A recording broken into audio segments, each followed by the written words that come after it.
ചെറുകിട cable TV broadband സംരംഭങ്ങളെ ഇല്ലാതാക്കി കോർപ്പറേറ്റുകളെ സഹായിക്കുന്ന KCBL നിലപാടിൽ പ്രതിഷേധിച്ച് കേബിൾ ടിവി ഓപ്പറേറ്റേഴ്സ് അസോസിയേഷൻ സംസ്ഥാന തലത്തിൽ ജനുവരി 31 ബുധനാഴ്ച കരിദിനം ആചരിക്കും.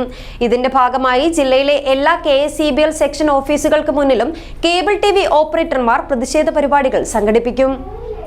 ചെറുകിട കേബിൾ ടിവി ബ്രോഡ്ബാൻഡ് സംരംഭങ്ങളെ ഇല്ലാതാക്കി കോർപ്പറേറ്റുകളെ സഹായിക്കുന്ന KCBL നിലപാടിൽ പ്രതിഷേധിച്ച് കേബിൾ ടിവി ഓപ്പറേറ്റേഴ്സ് അസോസിയേഷൻ സംസ്ഥാന തലത്തിൽ ജനുവരി 31 ബുധനാഴ്ച കരിദിനം ആചരിക്കുമെന്ന് ഭാരവാഹികൾ വാർത്താസമ്മേളനത്തിൽ അറിയിച്ചു.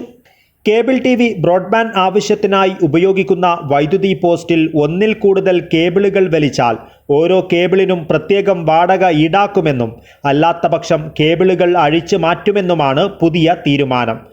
കേബിൾ ടിവി ബ്രോഡ്ബാൻഡ് സർവീസ് നടത്തുവാൻ ട്രങ്ക് ഡിസ്ട്രിബ്യൂഷൻ ഡ്രോപ്പ് ആവശ്യങ്ങൾക്ക് ഒന്നിൽ കൂടുതൽ കേബിളുകൾ ഉപയോഗിക്കേണ്ട ആവശ്യകത അറിയാത്തവരല്ല സാങ്കേതിക വിദഗ്ധർ കൂടിയായ ഉന്നത ഉദ്യോഗസ്ഥർ. വൈദ്യുതി ബോർഡിലെ ചില ഉദ്യോഗസ്ഥരുടെ തീരുമാനത്തിന് പിന്നിൽ കേരള വിഷൻ പോലെയുള്ള ചെറുകിട കേബിൾ ബ്രോഡ്ബാൻഡ് ഓപ്പറേറ്റർമാരെ തകർത്ത് വൻകിട കോർപ്പറേറ്ററുകളെ സഹായിക്കുക എന്ന ലക്ഷ്യമാണുള്ളത്.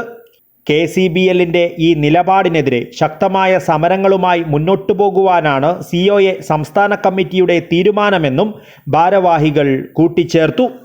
വൈദ്യുതി ബോർഡ് പുതിയ ഉത്തരവിറക്കിക്കൊണ്ട് ഓരോ കേബിളിനും പ്രത്യേകം നിരക്ക് വേണമെന്നും അതുപോലെ തന്നെയാണ് ഇത് ഉപയോഗിക്കുന്ന എല്ലാ കേബിളിലും ടാഗ് ചെയ്തില്ലെങ്കിൽ അത് വിച്ഛേദിക്കുമെന്നും ഇത് ഈ ജനുവരി 31 പൂർണ്ണമായും അഴിച്ച് മാറ്റിയില്ലെങ്കിൽ എല്ലാ കേബിളുകളും ഡിസ്മാൻഡിൽ ചെയ്യുമെന്ന രീതിയിലുള്ള വലിയ കടുത്ത നിബന്ധനകളിലേക്കാണ് പോയിക്കൊണ്ടിരിക്കുന്നത്.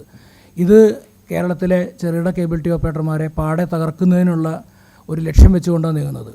വൈദ്യുതി ബോർഡിൻ്റെ ഉള്ളിൽ നടക്കുന്ന ഒരുപാട് പ്രശ്നങ്ങളും കെടുകാര്യസ്ഥയൊക്കെ നമുക്കറിയാവുന്നതാണ്.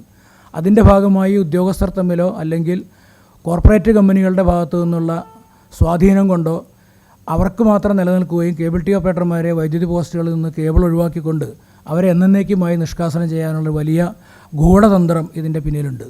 ഇത് പുറത്തു കൊണ്ടുവരിക എന്നുള്ളത് കൂടിയാണ്. ഇതിൻ്റെ ഭാഗമായി ഞങ്ങൾ ഈ വരുന്ന ഡിസംബർ 31 കേരളത്തിലെ മുഴുവൻ വൈദ്യുതി ബോർഡിൻ്റെ ഡിവിഷണൽ ഓഫീസുകൾക്ക് മുമ്പിലും കരിദിനം ആചരിക്കാനും പ്രതിഷേധ പ്രകടനം നടത്താനും തീരുമാനിച്ചിരിക്കുകയാണ്.